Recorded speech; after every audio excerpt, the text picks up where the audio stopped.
Okey, baik. Assalamualaikum warahmatullahi taala wabarakatuh.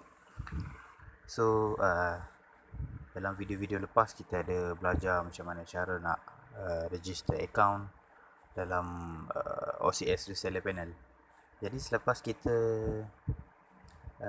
buat account tu, so hari ni saya nak tunjuk cara macam mana kita nak buat config, satu configuration untuk kita connect kepada internet kita. Mungkin video tutorial ni agak umum, tapi saya akan tunjukkan config yang dah siap untuk kita test. Okay, so first sekali apps yang perlu kita ada adalah HTTP injector lah. Kalau ada yang pakai HTTP custom pun boleh juga. HTTP custom pun function dia lebih kurang sama dengan HTTP injector. So kalau kita buka HTTP injector sekarang,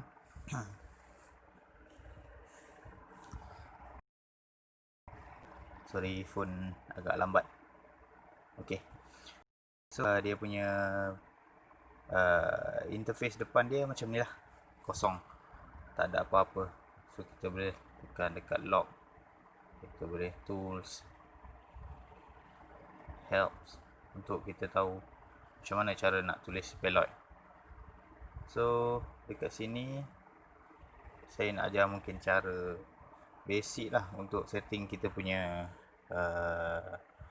account config. So first sekali korang perlu set up korang punya SSH account.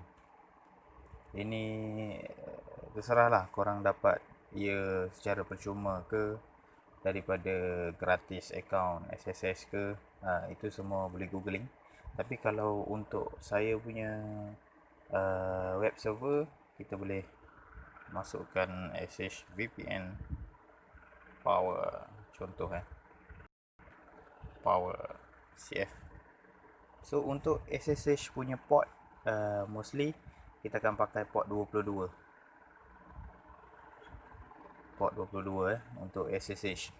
Kalau korang buat setting untuk SSL, korang kena pakai port 443, tapi di server saya akan pakai 444 kerana 443 saya ada aplikasi lain yang saya install guna port tu. Ok, so dekat sini kalau korang terus nak setting username pun boleh, tapi kalau korang nak berniaga untuk korang buat sendiri, better username ni kosongkan lah. Lepas tu yang bawah-bawah ni tak perlu tengok lah buat masa ni. So untuk untuk UDP GW ni mostly untuk server-server lain dia akan pakai 7300. Saya dah try 7300 tapi tak berjaya. So saya ubah port yang baru 7400. UDP ni penting bagi gamers. Maksudnya yang nak main Mobile Legend, yang nak main PUBG, yang untuk streaming gaming, UDP GW ni better untuk didapatkan ping yang cantik. Certain orang tak pakai pun, certain orang guna untuk setakat tengok YouTube apa semua tu. So UDP ni tak penting. So UDP GW ni bad VPN dia adalah 7300 secara default, ataupun ada yang pakai 53 secara default. So 7400 saya letak untuk server saya. Dan ada juga yang kata kalau UDP dia bagus, so dia punya WhatsApp calling pun dia boleh buat. So biasanya kalau kita nak bypass internet ni, bila kita pakai VPN, video call dekat WhatsApp dengan voice call dekat WhatsApp tu tak dapat. So dengan adanya UDP GW ni yang saya dah install dalam saya punya server, so customer boleh menggunakan perkhidmatan video call di WhatsApp. Ok, so kita dah setting. Kemudian untuk payload, dekat sini kita boleh tengok. Kalau kita tekan dekat atas ni, kita sekarang nak pakai SSH. Kalau NAN ni kita just nak guna direct SSH, tapi biasanya jarang lah orang pakai. Kalau orang nak guna SSH ni, biasa orang pakai kat HTTP proxy, ataupun dia nak pakai yang saya cakap tadi, SSL. SSL ni kalau contoh kita tengok kat sini, bila kita tekan save, so kita akan masukkan bug dekat SNI, server name indication. Contoh dekat sini kita masukkan satu-satu bug. Ini lebih simple lah, kita just masukkan contoh yang korang tahu setakat ni apa benda tu, contoh YouTube kan, bug untuk tengok YouTube tapi tak tahulah bug ni masih work ke tak. So kalau korang just nak set up, just tekan je save, so dia akan ada dekat sini. Okay, so sekarang ni saya tak nak tunjuk yang untuk SSH, saya nak tunjuk SSL, saya nak tunjuk untuk payload HTTP proxy. So kalau kita just tekan save kat sini, kita dapat tahu yang ini adalah direct connection kepada kita punya server. Kalau kita nak pakai custom payload, maksudnya kita nak masukkan bug, kita tekan balik kepada atas tadi yang tunnel type, lepas tu kita ambil SSH dan kita ambil custom payload. Lepas tu kita tekan save. So payload dekat sini dia kata need help. Kalau korang tahu macam mana cara nak buat payload, korang just type. Tapi biasanya saya akan pakai untuk payload generator lah. Sekali type je, dia akan settlekan semua. Contoh kat sini yang tadi kita kata bug korang lah, bug.com contoh. Bug.com bug.com ni bukan bug lah, maksudnya macam mana kita nak masukkan bug. So kalau kita just terus tekan generate payload, so dia akan kata connect kepada kita punya server, dan protokol kita contoh macam HTTP 1.0 ke HTTP 1.1 ke, secara defaultnya adalah 1.1 lah. So CRLF ni biasa dia punya new line dia, dan host dia punya bug, maksudnya kita akan connect kepada bug tersebut. Ada yang ajar saya payload generator kita boleh pakai semua-semua ni. Kita nak pakai method request untuk connect ke, get ke, post, put, head, trace, ni banyak lah kalau korang belajar pasal setting bug ni. So dekat sini untuk injection method, ada yang ramai pakai back inject, ada yang pakai front inject. Saya mostly saya pakai normal lah. Ada kalau macam lebih pro dia akan pakai back inject, tapi back inject ni selalunya memang boleh bypass, tapi kod dia agak panjang, so saya tak pandai lah nak pakai.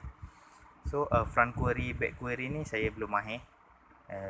Mostly saya tak kacau lah, saya just pakai yang atas ni. Yang atas ni selalunya kita akan nampak normal, split dan direct. Direct ni biasa kita pakai untuk direct SSH lah, tak perlu payload pun tak apa kalau pakai direct. Kalau pakai normal, kita just masukkan beberapa payload, atau jenis yang suka split. Split ni maksudnya pecahan daripada bug yang kita nak pakai tu dengan server original kita. So connection tu pergi straight, atau connection tu pergi belok kepada bug. Dia ada split identity dekat situ. Untuk bug tu untuk connection tu terima bug yang work, ataupun dia just direct kepada SSH account, SSH server. So untuk extra header, saya pakai online host, forward host, reverse proxy, keep alive, user agent, referrer. Ini terpulang lah korang nak pakai yang mana. So untuk bug kali ni kita just nak tunjuk kita nak pakai online host. So bila kita tekan generate payload, dia punya coding dekat sini dah ada perubahan sikit lah. Connect hotspot, hotspot ni maksudnya host tadi yang saya letak tadi, SSVPN power dekat kita punya SSH, SSVPN power CF. Kalau korang nak letak IP pun tak ada masalah. So port dia adalah 22 tadi, maksudnya dia connect kepada server tu menggunakan HTTP version 1, dan host dia adalah bug.com, dan online host dia adalah bug.com juga. Okay, so secara umumnya macam itulah untuk create payload. Kalau korang nak advance lagi, korang boleh study secara sendiri ataupun contact korang punya master lah. So untuk remote proxy ni adalah satu tambahan yang menguatkan lagi korang punya internet connection. Biasanya orang akan pakai squid proxy yang free, tapi kalau server tu kita dah setting dari awal untuk ada squid proxy yang type-nya adalah anonymous, ataupun type-nya adalah transparent atau elite, lebih selamat lah. Tapi elite ni jarang orang pakai, biasa orang akan pakai anonymous punya squid proxy. So dekat sini saya ada setup saya punya squid proxy menggunakan IP yang sama, menggunakan server yang sama, Dan server saya mempunyai 3 port untuk Squid. 3128 adalah yang defaultnya lah, dan saya ada transfer kepada 8000 punya port supaya connection kat 3128 tu tak terlalu berat. So saya ada buat satu connection untuk 8000 punya port dan satu lagi 8080. So kali ni kita nak tunjuk untuk 3128 dululah.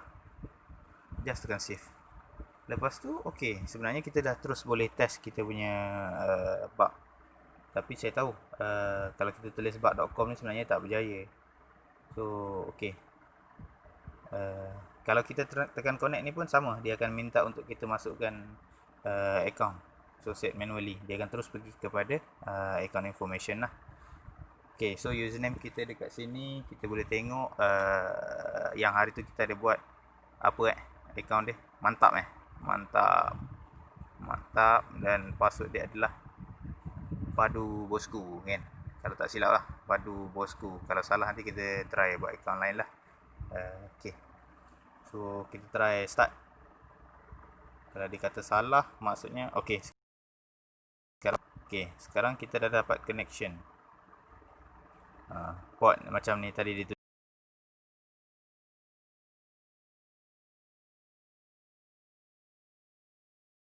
tulis port kan.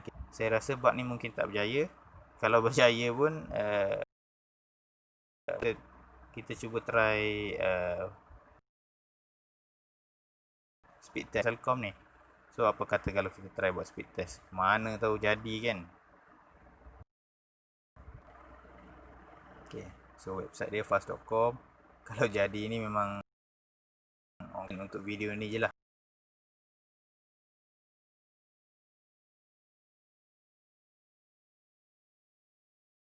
Bergerak 680 kbps sekarang.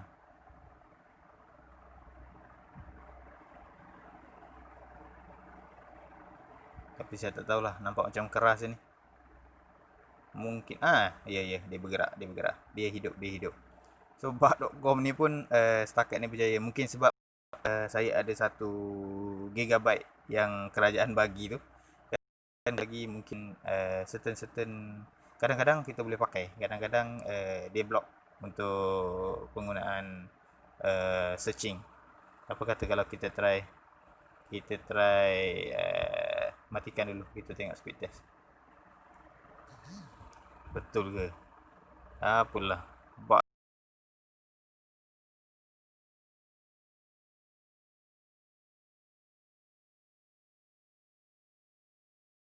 .com pun kita try satu persatu. Kalau ada rezeki tu adalah. Tapi saya tak rasa sebab mungkin connection memang ada internet. Sudah. Speed 24 je. Macam mana kita boleh dapat 800 tadi? Okey, tak apa, tak ada masalah. Kalau korang dapat macam tu, kiranya rezeki korang lah untuk bertemu bug-bug yang sangat menjadi. So, mungkin dengan bug tadi korang boleh try juga. Kalau contoh korang tak ada langganan, tiba-tiba korang boleh bypass korang punya speed, alhamdulillah, itu rezeki. Ya. Yeah. So, mungkin dekat sini, sampai sini saja video saya. Sedikit sebanyak info. Okey, satu lagi sebelum saya akhiri. Kalau korang nak meniaga korang punya config, better korang kosongkan account information tadi. Kita try kosongkan, reset, dan korang export korang punya config. Dan dekat sini korang letaklah nama apa, Padu. Dan apa yang korang nak export adalah SSH account tadilah. Sesetengah orang memang dia akan lock dia punya config untuk tak bagi orang sniffing, untuk hack lah. Biasa ramai kaki bedah dekat dalam Malaysia ni mencari bug-bug yang tersembunyi, nak bypass. Orang telco sendiri pun kadang-kadang dia beli satu config tu untuk dia bedah supaya dia dapat block benda tu. So hati-hatilah bagi peniaga-peniaga, reseller yang lain, sebab kadang-kadang dia akan curi kita punya config untuk dia bedah apa yang ada dalam tu dan apa yang dia nak block. Okay, so bila kita tekan lock config dan prevent editing, maksudnya config yang kita nak bagi ni orang tak boleh buat apa-apa. So dekat sini kita lock payload, kita lock remote proxy, kita lock proxy username and password, server name indication, ini SNI untuk SSL tadi, dan SSH host dan port. Kalau macam korang nak buat memang untuk trial saja, better korang lock lah korang punya username. Tapi sekarang ni username kita tak masukkan tadi, so dia tak bagi kita lock kita punya username sebab kosong kan. Dan extra adalah mobile data network only. Biasanya saya akan pilih untuk rooted device. Biasa root device ni yang senang nak hack config punya file. So saya akan tutup untuk bagi orang yang root punya device ni tak boleh pakai. Tapi kadang-kadang saya baik hati, saya buka untuk mobile data ni. Maksudnya dia nak pakai wifi pun dia boleh pakai config ni. Kalau korang tak nak dia pakai wifi, korang buat dia pakai untuk mobile data saja. Bila dia pakai wifi, dia akan block dan connection tu takkan ada lah. Dan satu lagi, kalau biasanya orang pakai APK yang hack punya, dia akan off yang ini supaya apps yang diinstall tu original daripada Play Store, bukan dia download untuk yang modding punya yang supaya dia boleh nampak segala bug tu. Kita pulang lah, korang nak letak macam mana. Lepas tu yang lain saya rasa tak ada masalah. Yang ini kalau korang tak nak config korang tergunakan untuk torrent, so korang boleh tutup lah torrent ni. Lain saya rasa tak ada masalah. Sini note, macam contoh nak letak note apa tu, mantap sangat ini. Mantap sangat ini, kontak saya segera. Kontak saya segera untuk config mantap. Okay. So contohnya macam ni lah. So saya tak nak pakai ini. Saya takut nanti kan untuk next video nanti ada masalah, so saya tutup lah segala tu. Okay, so sekarang kat sini kita dah buat satu ni, dan kita just save lock. Maksudnya kalau atas ni kita just save yang kita lock saja. Kalau kita ambil yang bawah ni adalah kita save lock dengan unlock punya. So unlock punya kita boleh ubah lagi, yang lock punya kita bagi dekat customer. Biasanya saya akan ambil nombor 2 ni lah, supaya nanti saya boleh ubah kalau contoh ada masalah. Okay, kat sini kita nampak detail yang kita nak export. So kita just tekan export. Okay, bila dah export, mungkin kita boleh import balik. So salah satu contoh yang bila kita nak import config tu, kita just tekan import. Ni semua yang saya dah buat lah. Selcom bypass, Selcom unlimited, DJ unlimited, Messi unlimited, semua saya ada. Okay, so sekarang kita ambil yang padu kita buat tadi.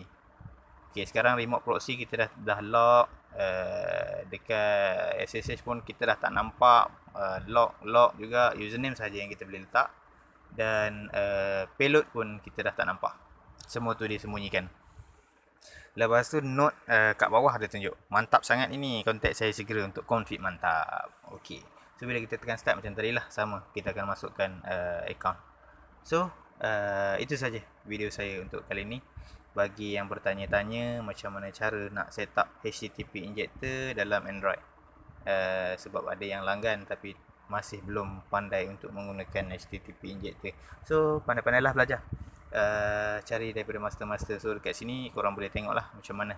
Saya selalu pakai juga kat sini. Kadang-kadang saya tak nak pakai connection ni saja, saya just pakai DNS changer. So bila saya tekan ni, maksudnya saya terus tukar saya punya DNS. Kadang-kadang ada yang menjadi, tak payah pakai payload, tak payah pakai apa, just tekan DNS changer ni, korang boleh dapat internet secara pantas lah, macam tu. Dan biasanya kalau saya ada buat connection internet dan saya nak share hotspot saya just pakai tethering. Kalau kita pakai root punya device, kita just tekan tether connection je, terus direct dia akan connect ke internet. Dan phone satu lagi tak perlu buat apa-apa, just connect wifi terus dapat internet. Tapi untuk yang phone yang tak root punya, korang kena pakai hotshare. Hotshare ni korang start je wifi hotspot, sama ada korang tekan kat sini terus hidup, ataupun korang pergi kat setting wifi dan wifi hotspot. Lepas tu tekan hotshare, korang start hotshare. Nanti dia akan tulis dekat sini IP address untuk proxy dan port number. So yang dekat phone satu lagi, korang kena masukkan proxy dan port lah dalam wifi. Bila korang connect wifi, masukkan password, dan proxy korang pilih manual. Dan bila korang masukkan manual, lepas korang ambil IP address yang tertera dekat sini, dan port number yang ada dekat sini, masukkan kat sana, dan korang try serve. InsyaAllah menjadi. Biasa macam itulah untuk saya hotspot VPN connection. So sampai situ saja video kali ini. Terima kasih kerana menonton SHVPN tutorial. Assalamualaikum warahmatullahi wabarakatuh.